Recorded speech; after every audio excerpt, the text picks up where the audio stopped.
Tempos difíceis. Será que nós estamos nos últimos dias? Será que nós estamos vivenciando os últimos capítulos da humanidade? Gostaria de deixar com vocês alguns versículos.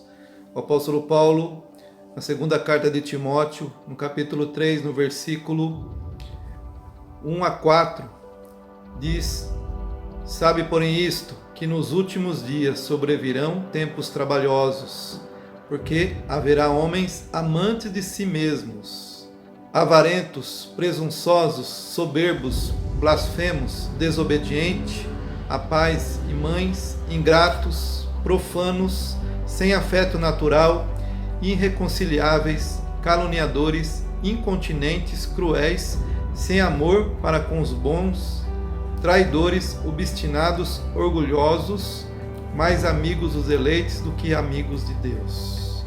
O apóstolo Paulo, na sua previsão escatológica, ele previu uma visão do Espírito que os últimos dias seriam pontilhados pela multiplicação de ações contrárias à de Deus. É claro que essa palavra, ela é uma palavra onde o apóstolo Paulo orienta o seu servo Timóteo acerca dos gnósticos que estavam adentrando na igreja e que estavam deturpando o evangelho da época. Mas nós podemos sim considerar essa palavra uma palavra profética para os nossos dias, porque se nós observarmos aquilo que Paulo falou ao cenário da humanidade hoje, nós vamos perceber o retrato propício para que sejam descortinados os últimos dias. Vemos hoje de uma forma global, diferente dos dias de Paulo, que via ali no local, num aspecto geográfico dos homens que viviam ali em volta da igreja que estava acontecendo. Hoje nós podemos, com a ascensão da internet, observarmos a terra, observarmos as pessoas da terra, e à luz daquilo que Paulo falou, nós podemos sim estarmos chegando à conclusão que tais homens existem muito na sociedade de hoje. Em todas as áreas sociais do mundo, nós podemos encontrar esses tipos de pessoas. E eu queria, nesse momento, destacar dois tipos de pessoas que seriam amantes de si mesmo.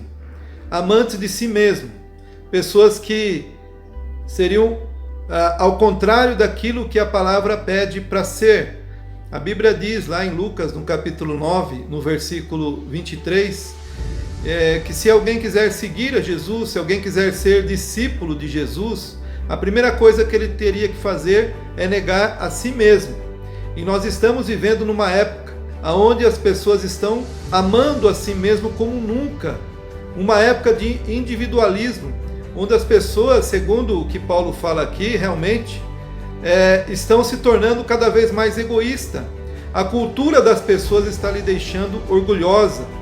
E o culto ao ego está cada dia mais aumentando.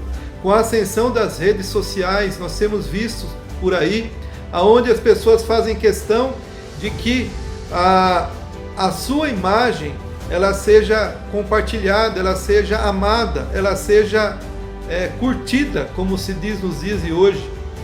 E percebemos hoje um culto muito grande a si mesmo, um hedonismo. O hedonismo era uma ideia grega que significa aquele que tem prazer ou que busca o prazer de si mesmo. E nós temos visto isso muito hoje. As pessoas estão colocando a frase primeiro eu, segundo eu e o terceiro eu.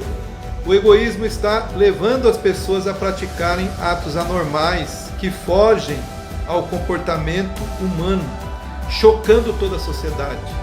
Portanto, podemos observar o globo, onde as pessoas mantêm com as outras pessoas um conflito muito grande para que o seu eu seja mantido, as suas ideias, discutindo religião, discutindo política, e ela é capaz de tirar a vida do outro para manter e para fazer com que as suas ideias prevaleçam. Os grandes conflitos e as grandes manifestações que nós vemos acontecendo na Terra hoje têm o objetivo de que o eu, o ego seja firmado.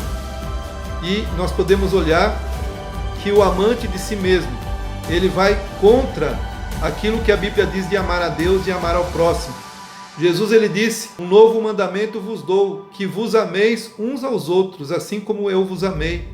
E dessa maneira tenhais amor uns pelos outros.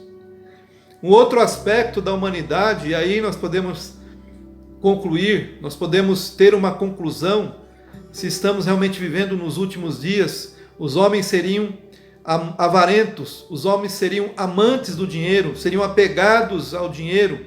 E eu não falo do dinheiro moeda, do dinheiro palpável, mas eu falo do dinheiro Deus, do dinheiro mamon. E o ser humano vem se tornando cada vez mais ganancioso e materialista, valorizando ao extremo, segundo o que o apóstolo Paulo diz aqui, valorizando o dinheiro.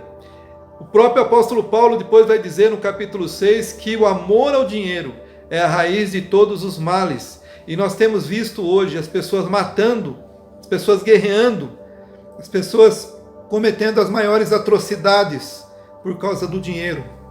E a avareza é um mal que vem crescendo na nossa sociedade e vem corroendo as pessoas como uma gangrena, deixando-as cada vez mais amante do dinheiro. Ter muito dinheiro e possuir riqueza, não há nada de errado nisso, porém, que seja honestamente e com equilíbrio. O erro está em amar o dinheiro, porquanto o amor ao dinheiro é a raiz de todos os males, e por causa dessa cobiça, alguns se desviaram da fé e se atormentaram em meio a muitos sofrimentos. Então, o amor ao dinheiro é aquilo que a humanidade tem buscado nesses dias. Se nós observarmos, fizermos uma pesquisa, nós vamos perceber que uma grande porcentagem das riquezas do ser humano estão nas mãos de poucos, nas mãos dos ricos. E existe como nunca uma grande quantidade de pessoas necessitadas, famintas, por várias partes do mundo. Grande parte do mundo passa necessidade por causa do amor ao dinheiro. O dinheiro tem se tornado hoje um Deus. E aí o apóstolo Paulo faz uma exortação para Timóteo. E ele diz algo que nós devemos nos apegar hoje, acerca do cenário que nós vemos na humanidade. Ele diz o seguinte: mas tu, homem de Deus, foge dessas coisas e segue a justiça, a piedade, a fé, o amor, a paciência e a mansidão. Que Deus possa abençoar a sua vida. Amém.